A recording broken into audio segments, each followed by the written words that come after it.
Welcome to Ben Franklin's World, a podcast about early American history with Liz Covart. The study of history is key to understanding who we are and how we can affect a better future.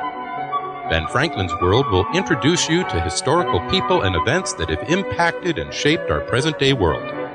And now, here's your host, Liz Covart. Hello, and welcome to episode 40 of Ben Franklin's World, the podcast dedicated to helping you learn more about how the people and events of our early American past have shaped the present-day world we live in.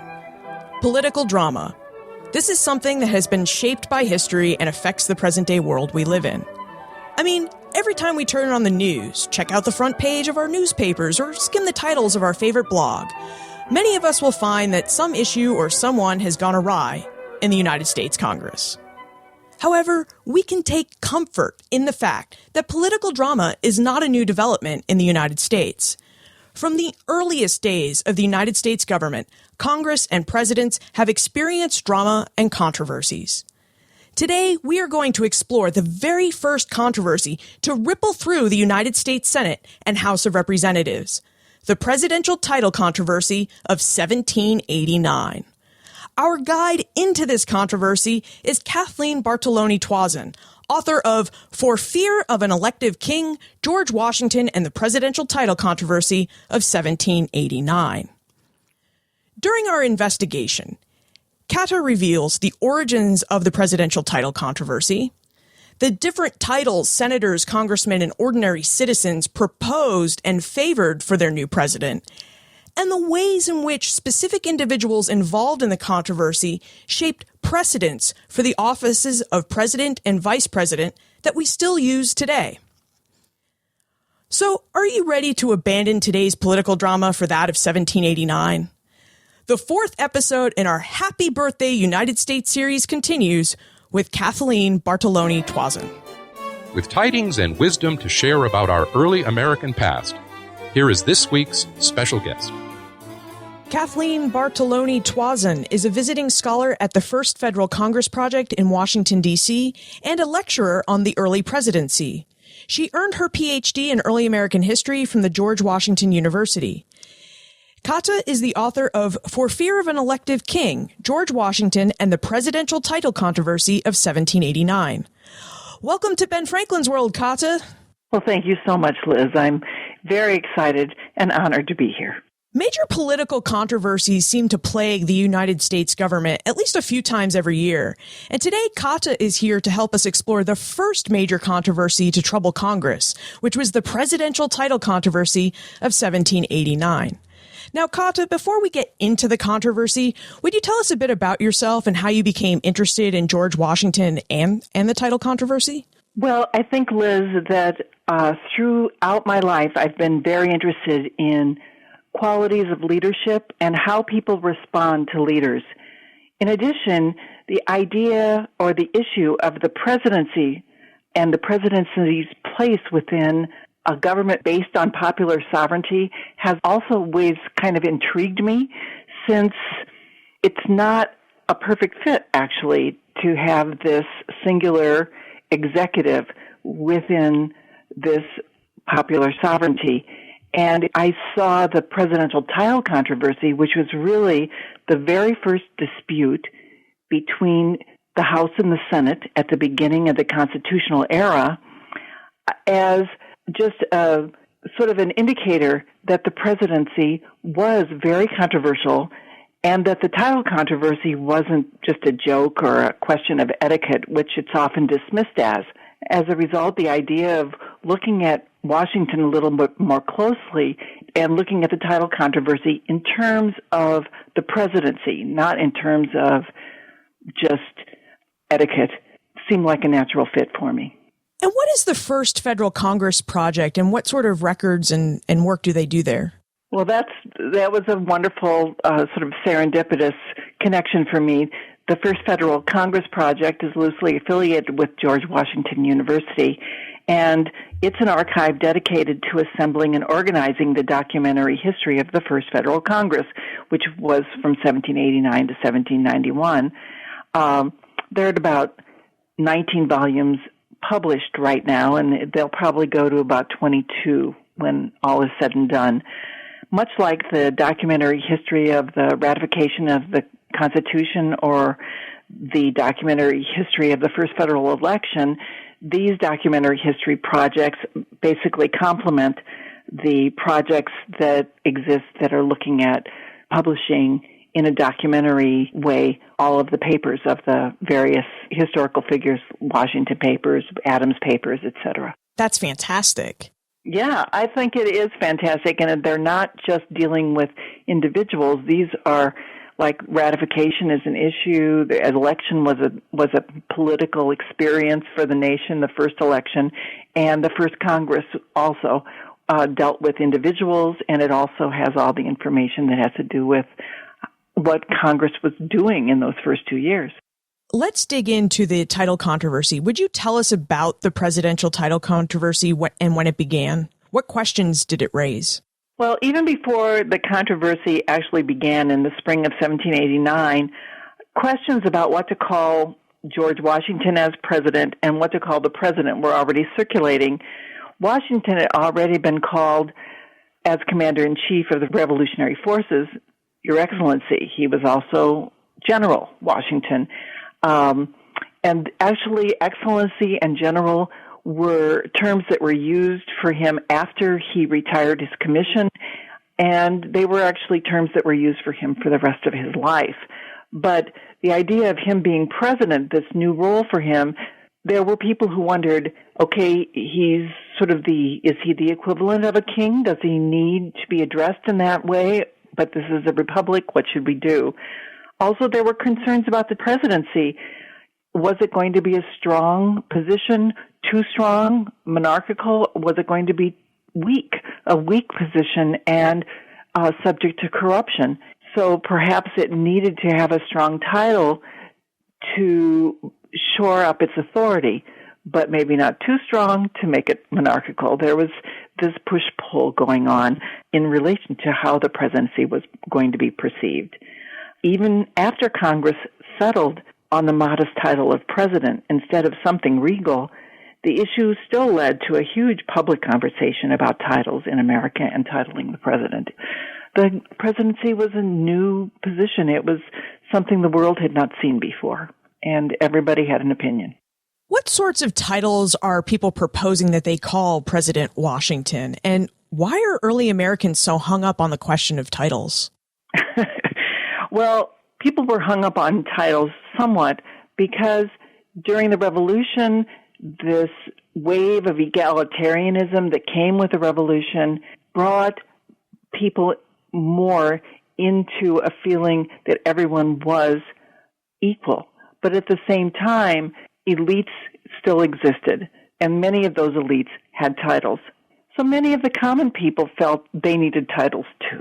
Mr. became more prominent in the culture of America after the Revolution, and all kinds of individual positions in the localities, like judges, doctors, everybody kind of used a title to help show that they were equal to the elites that were called Excellency. The governors were called Excellency, or Honorable, which was what the senators were called. So that was part of the hang-up, is trying to figure out how are we going to be equal, and will titles help everyone feel more equal? The various forms of Highness and Majesty that were suggested for Washington were a part of that larger cultural scene, and some of the forms of majesty and highness that were considered: elected majesty, elected highness, supreme highness, serene highness, magistracy, excellency. Even Washington's name of Washington was considered a possibility for a title, as well as titles like President General and President. These were all in the mix. Most of them had regal overtones, though. I was going to say most of them sound very imperial or monarchical, that you'd hear them addressed to emperors or kings. Exactly. There was a big concern about whether Washington and the President of the United States over the years was going to be able to have the same authority and respect when dealing with foreign leaders. and all the foreign leaders were kings. So people wanted to make sure that the President of the United States would have a certain level of authority. However, the United States was based on a Republican model, and this model and the Revolution's sentiments did not really accept the idea that our president would be the equivalent of a king. I'm intrigued by what you said earlier, that after the Revolution, many men started using the title of Mr. I mean, Mr. is something that's so ubiquitous today. We use it in terms of polite conversation. What did they use before the Revolution? Did they have titles? Well, before the Revolution, in some areas, Mr. was a title that was used by landholders. And there were other people that over the years, if they could prove their worth or that they had certain kinds of property, they would also then acquire the name of Mr. They could acquire that over the course of, time and within their own locality.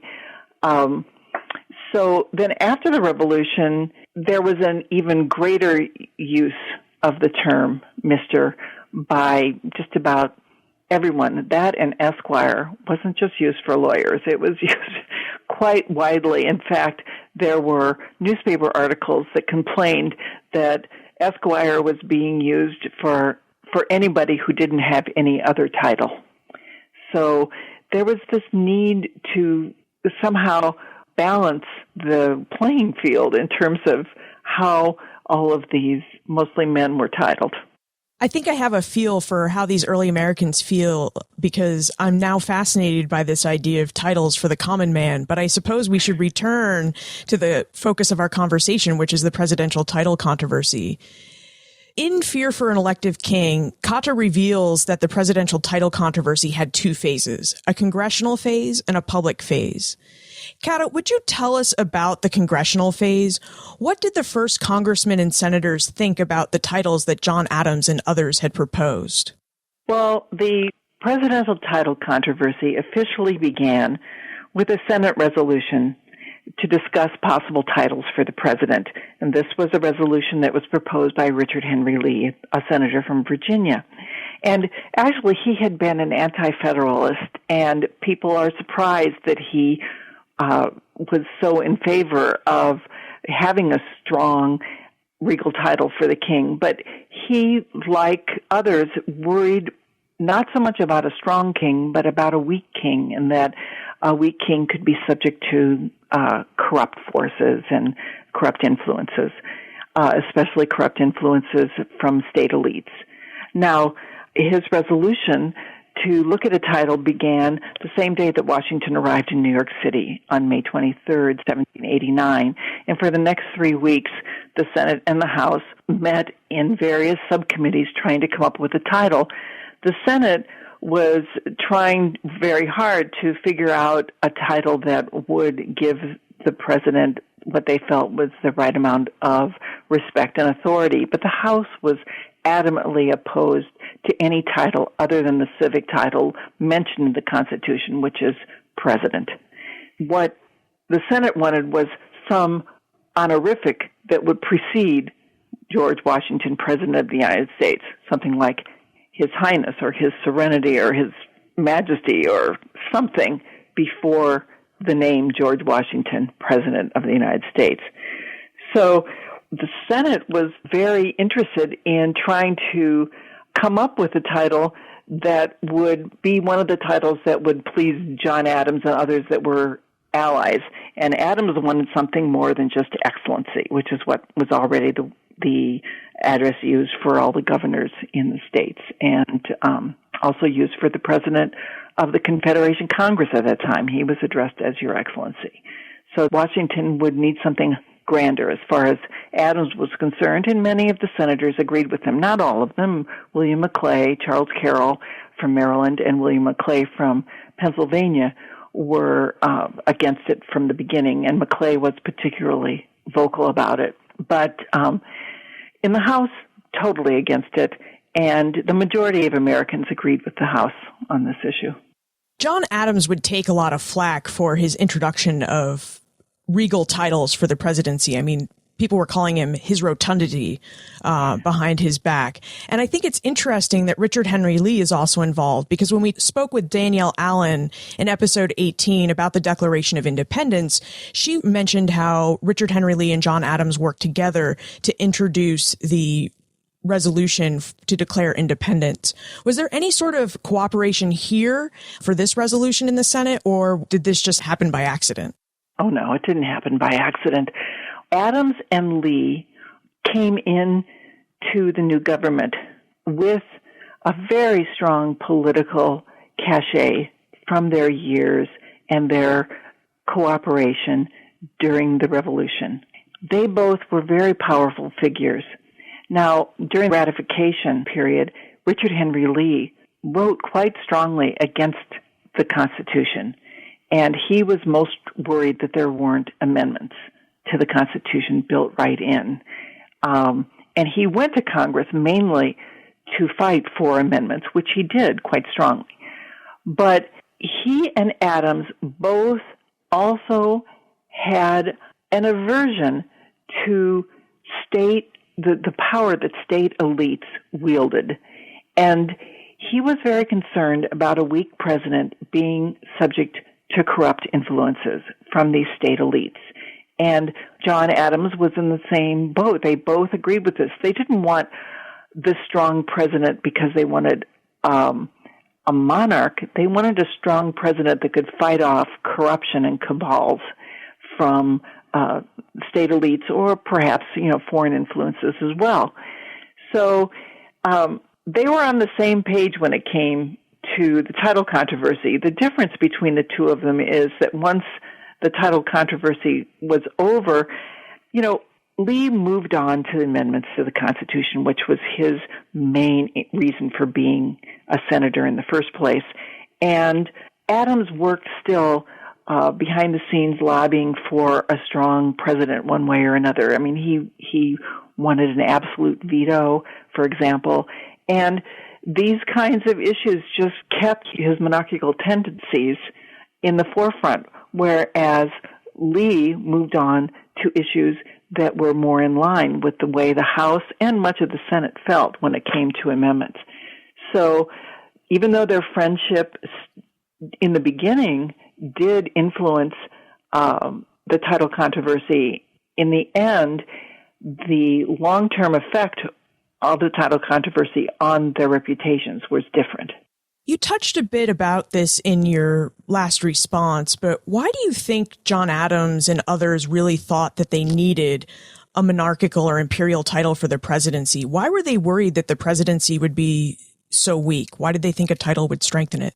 Well, I think part of the impression that they had about why King George III had sort of let down America was that he was corrupted and influenced by his courtiers, and various people in court manipulated him. And they were very worried that the president, which is that part of the Constitution that explains what the president is going to do and is somewhat vague. And they were worried that rather than being too strong, it would be a weak position, and it wouldn't be balanced with the other branches within the constitutional government that was being set up. And so they really worried about corruption overtaking the presidency, and they felt that that was a bigger concern and a bigger worry than some despotic monarchical person overtaking the presidency. So their concern was about cabals and about moneyed interests overtaking the presidency. When we look at our government today and we see the influence that money does have, can we really say that they were completely wrong to be worried about that? It's a legitimate concern. It wasn't the greatest concern at the time, though. People were just still remembering the revolution. They were against anybody who even would resemble a monarch by having any title at all. So that was the greater concern. But Adams's worry about corrupt influences was legitimate, and the reason that he and others were as persistent as they were. In the congressional phase, they are debating this title. The House is, as you said, is definitely against it. The Senate is actually considering it. And we've heard the titles that they've proposed. But Kata, what are they talking about in the public phase? What did Americans outside of Congress think that the president's title should be? And are they as worried about cabals and corruption as those in the Senate are? Well, the majority of Americans agreed with the House. They were absolutely opposed. They agreed with William McClay in the Senate, who at the beginning was kind of a lone voice, and then over time more senators agreed with him that there should not be a regal title for the president, that the president could be strong on his own. So the majority of Americans were definitely not in favor of a strong title, a regal title. There was a vocal minority, though, that felt that there could be anarchy. They didn't trust this new Constitution. They didn't trust democracy, et cetera. And so they worried about anarchy. They worried about corruption, et cetera. But the vast majority of Americans, there was a vocal minority, and some of these people were newspaper publishers, so they had a vehicle for their opinions. What did George Washington think as people are debating the titles that he should or shouldn't be called? Did he like any of the proposed titles? Well, the title controversy began before he arrived in New York City. The resolution to consider titles happened the day he arrived in New York. He was apprised of it after the fact. And he's on record as saying, I didn't like this idea from the beginning. I advised against it. I foresaw how controversial it was going to be. And so he argued against the whole titles campaign. But there's no evidence that he ever recommended any specific title. What we know is that he argued against a grand title and against the title campaign, and we also know that he was greatly relieved with the outcome of nothing more than the civic title of president. In For Fear of an Elective King, Cotter reveals that George Washington and James Madison actually had a close relationship. Cotta, did the relationship between Washington and Madison influence the outcome of the title controversy in any way? And what was the outcome of the controversy? Okay, now, Washington and Madison were very close during this period. Washington was often very circumspect, as we know, and Madison often functioned as Washington's public voice. And I really feel that during this first year of Washington's administration, if you listen to Adams, you're hearing what Washington felt quite a bit at the time. Now, Adams, the House debates were open. The Senate was closed at that time, but the House debates were open, and Madison spoke against various high titles more than once on the House floor. He argued against a title in letters as well as publicly, and his opinion mattered. And he was a very influential member in the House. And so people listened to what he had to say, and many people realized that he had Washington's ear. So Washington gave Madison quite a bit of latitude to help him write the inaugural address and to write replies to the inaugural address, the president's replies to the House. The House wrote a reply to the inaugural address almost immediately, and they addressed the president as just a sir. And Washington told Adams, basically, now I have to write a reply to the House saying thanks, and you go ahead and do that. He's basically giving Madison permission. He's accepting that the House used a simple address for the president. He is basically in line with the House's position behind the scenes, and this did influence the final outcome. When I read For Fear of an Elective King, it seemed to me that the adoption of a simple title of Sir or President helped Americans accept their new government, which was new. The government under the Constitution of 1787 was brand new. Did I read that correctly? And if I did, would you tell us how the simple title helped Americans accept their new government? Yeah, the Senate goes on record when they come up with the resolution saying, we think his title should be His Highness, the President of the United States of America and Protector of their liberties. But we want to remain in harmony with the House, which is something that Washington asked them to do in his inaugural address. He says, cooperate. Basically, it's one of the things that he says in the inaugural, and they say, okay, we're going to stay in harmony, and we're going to basically just address him as the president without addition of title. And what this shows the American people is that there was this debate in the House and the Senate, and there were these different possibilities, but the outcome was the outcome that the majority of Americans approved of. So this gave Americans more confidence that the Congress would come out in favor of positions that they could get behind, that they could approve of. In addition, they were convinced that Washington also approved of this outcome, and Washington's approval and him never saying, I think I should be addressed as Majesty or Mightiness, which is a rumor that came about in the 19th century that he approved of Mightiness, which there's no evidence he ever did. The fact that he was fine with just the simple title gave them confidence in the presidency as well, that they were confident in the presidency as long as Washington was the president, but he couldn't live forever. So this gave them confidence that the presidency over the long term would be in some way a position that could be representative of the people and not separate from the people in the way a king is separate. Let's look at some of the long-term and near-term consequences of this controversy. What was the fallout of the controversy for men like John Adams, who had proposed some of those regal titles for the president? Well, during that period, once the title controversy was over in the House and the Senate, which happened May 14th, 1789, and people became aware of this whole controversy, the entire summer and fall, and then a little bit throughout the next few years. But that summer, it was like the Twitter feed gone viral. It erupted in the press, and John Adams in particular was eviscerated in the press. Now, you mentioned earlier that among his colleagues, he was the butt of jokes and called his rotundity. But in the press that summer, all through the United States, I mean, not just among his colleagues, but everywhere, he was ridiculed as the dangerous vice.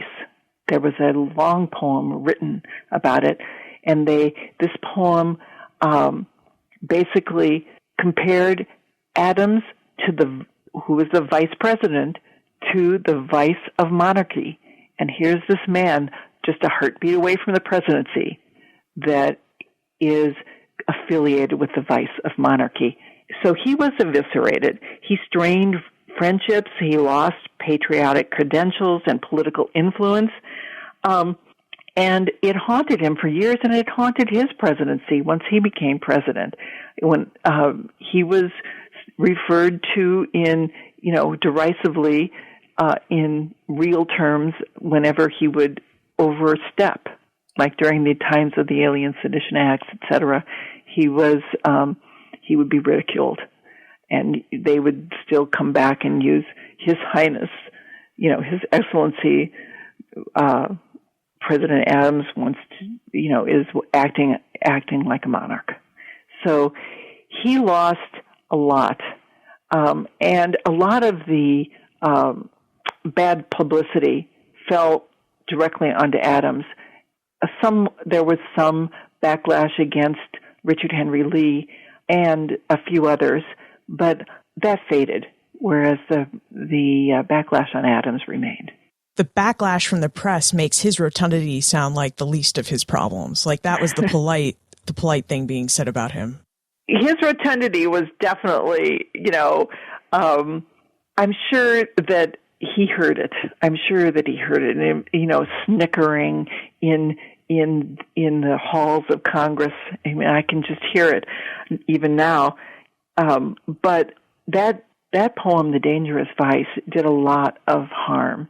And if you start to read his letters, once it came out in August of 1789, and then you read his letters in September to some of his friends, you can just hear how exhausted he is, and how disheartened he is with the negative publicity that he's receiving. And he's been receiving in other ways all summer long. How did this controversy affect the working relationship between Adams and Washington as the first president and vice president? Because it seems that the controversy placed those two at ideological odds from one another. Well, it did. And in the letter where Washington says, listen, I argued against this, I thought it was a bad idea, he actually says it's to be regretted that he, meaning John Adams, pursued this. So he was angry with Adams about the title controversy, and having this big controversy over the presidency in the early days of his administration was not something that Washington had anticipated was going to be the big problem. As a result, Washington backed away from John Adams, basically from the beginning of his time as president. If you think about it, Adams was not really a major advisor to the president. I mean, Washington could have given him a cabinet-like position, but he didn't. Washington backed away from Adams, and I believe that this led to a diminished capacity and a diminishment of the vice presidency that continues to this day. Ironically, I will say that even though Adams sacrificed in many ways the vice presidency, this action of the diminishment of the vice presidency led to a more consolidated and expanded role for the president and helped produce the strong president that Adams had sought through a grand title. So presidential power was pledged not by flaunting it, and it gained the people's trust by being modest in its approach to the office. That's pretty incredible how a disagreement ended up shaping both offices. It makes you wonder, I mean, what would have happened if things had turned out differently?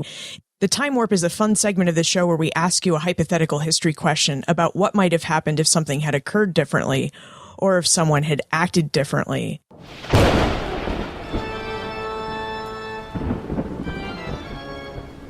The Time Warp. Historians can't predict the future, but they can speculate about what might have been. I would like to know, in your opinion, what might have happened if George Washington had wanted a regal title? Do you think that Congress and the American people would have accepted it? And how would that agreement between John Adams and Washington that there should be a regal title have changed their working relationship? Well, I think that even if Washington had favored a grand title, the people were strongly against it. And I think he would have taken a lot of criticism, much like he did in years before when he joined the elite society of the Cincinnati, a society made up of the officers who had served under him during the Revolution. He got a lot of criticism for joining them and being a part of what people thought of as an elite institution that could lead to a nobility in America. So I think he would have gotten a lot of criticism for not living up to the public ideal. So I feel that there would have been no grand title, that the outcome would have been the same. But I will say that I do think that if he had favored an exalted title, even if he would have, had to tamp down on that because he would have gotten criticism, I think it could have damaged the people's trust in the presidency to some degree. I mean, his favoring being with the people, his nod to the people on this issue helped garner respect for the office and trust in the office. And I do think that if he would have been on the other side of the issue, that he would have taken criticism. It could have damaged his reputation somewhat, not a lot, but somewhat, I think. And in the long term, I think it would have, though, damaged the people's trust in the presidency, a trust that he brought to the office by not favoring the grand title. As far as Washington and Adams are concerned, even if they would have agreed, I think that there's a very good chance that Washington would have blamed Adams for bringing the subject up in the first place, because he would have gotten so much criticism. He would have been upset with Adams for bringing it up even though they agreed. Why bring it up, And so in all likelihood, he still would have backed away from Adams. One way or another, the title controversy and John Adams's role brought a diminished vice presidency. I see that outcome as being the same. It's fascinating to think what would have happened if the president and vice president, if Adams and Washington would have worked more closely together, if it hadn't been a diminished vice presidency. I mean, when you think of all the presidential and vice presidential pairings throughout the years, can you imagine Thomas Jefferson and John Adams working close together, or Abraham Lincoln and Andrew Johnson working close together? I mean, it's fascinating to think about. Well, I'll tell you, Adams at one point during his presidency refers in a letter that he wrote to Abigail, his wife, he actually refers to Jefferson, his vice president at the time, as the dangerous vice for other reasons. But he still remembered that aspersion from years before, and he referred to Jefferson that way. And he saw Jefferson as a danger to him. So no, they did not work together. And through those first years, you don't see the president and the vice president's role as being much more than just the person that's there in case the president dies, that will take over the office. And yet, if Washington he could have made the vice president the equivalent of the Secretary of State. Or he could have given him some other big role to play in the government. And he didn't. And so presidents over the years have been trying to figure out what to do with their vice president. And some have given them a lot of power, but most have not. In most cases, we can't even remember who the vice president is. This has been an excellent window into our early American past, because when we think of Congress or the powers that Congress and the president and the vice president have, we tend to think of how they're outlined, like written down in the Constitution. But your story about the presidential title controversy clearly illustrates how much these offices were shaped by the people who held them and not just words on paper. Yeah, I agree. Thank you so much for saying that. I think that's a great observation. I think they're also shaped by the people, not just the people who have the office, but by the people themselves, because they're either accepting what these people are doing or not, or criticizing them. And I do think that's a role that the populace and the electorate have to this day, and it helps shape the way the people who are elected do their jobs. Kata, before we conclude, would you tell us what aspect of history you're researching and writing about now? Well, I'm still interested in the role of the presidency within a popular sovereignty. Those first principles of executive leadership that I identified as Washington using during the time of the title controversy, sort of an acceptance of modesty in terms of how to present the presidency to the people, and a nod to the people in their people's will on issues. I'll be exploring this a little bit more. I'm going to be on a panel at OAH 2016 in Providence, Rhode Island, which the main subject of that conference is going to be leadership. And I want to look into whether Washington used a similar approach in other issues during his administration. I think that's something that needs to be explored a little bit more, whether these principles of modesty and a nod to the people's will was something that he used behind the scenes or in other ways with some of the other big issues during his administration. I'm also in the early stages of a new project, and I'm looking at how outsiders viewed the new nation at the beginning of the early republic's constitutional era. I'm interested in how the nation was perceived and how that may have influenced ideas of national identity. That's fantastic that you'll be at the OAH, which is the Organization of American Historians. That's an annual conference, and it's a rather big conference, a gathering of all historians who study America, or most of them, those who can make it. So you're more than welcome, of course, to attend that conference. There is a fee associated with it, but then you can go hear Kata's panel. Kata, where's the best place to look for more information about you, your work, and how to get in contact with you? Well, I have an author page that's just my full name, KathleenBartoloni-Tuazon.com, and my webpage has a lot of information about my book and about myself, and there's even a way to get in touch with me on the webpage. My book, For Fear of an Elective King, has its own Facebook page as well, and I'm LinkedIn, although I'm not as active on that as I should be. And my book, For Fear of an Elective King, is available through Cornell University Press and via Amazon and all the other usual suspects. We'll include links to those places on the show notes page for this episode. Kata, thank you so much for your time, and thank you for joining us today. This was a really fascinating conversation. Well, it's been absolutely so much fun to talk to you. It's great to be a part of this whole effort that you're putting together, Liz. Thank you. Today, we address our president with the simple title of Mr. President. And perhaps in the near future, we might use the title Madam President. We don't know. But all of this could have been very different. We might be addressing our president as his or her most gracious majesty today if it hadn't been for George Washington, James Madison, and other men who served in the House of Representatives who worked to keep the trappings of monarchy off the new government in 1789. With all of that said, I do not think we should look down upon John Adams or Richard Henry Lee. As we discovered in episode 39 with Eric Nelson and today with Kata, these men genuinely worried that if they did not use a regal title to address the president, then the world that they lived in, a European-dominated world, would not respect the new country. And if the new country didn't have respect, how long could it maintain its independence? These were thoughts that crossed John Adams and Richard Henry Lee's minds. You can find more information about Kata, her book, For Fear of an Elective King, plus everything we talked about today on the show notes page for this episode, benfranklinsworld.com/040.